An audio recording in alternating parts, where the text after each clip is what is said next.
Hi guys, welcome to back my channel. So మా ఊళ్ళో అయితే సప్తాహాలు జరుగుతుంది రాముల వారిది. సో ఇదైతే 7th డే. మేమైతే పూజకు కూర్చున్నాం. చూసారు కదా డెకరేషన్స్ ఎంత బాగున్నాయో, భజన చేస్తున్నారు.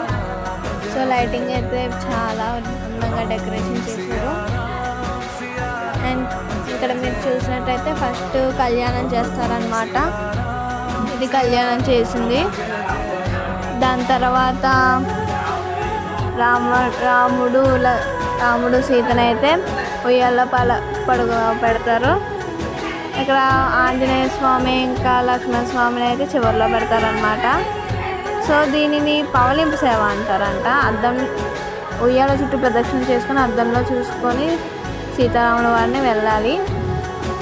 అక్కడ మనం ఎంత కావాలంటే అంత డబ్బులు పెట్టచ్చు.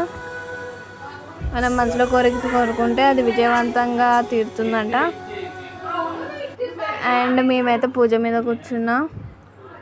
అండ్ లాస్ట్లో అయితే ఇలా దుప్పటి కప్పి ఒక పక్క లక్ష్మణుడిని ఇంకో పక్కన హనుమంతుడిని వేస్తారు.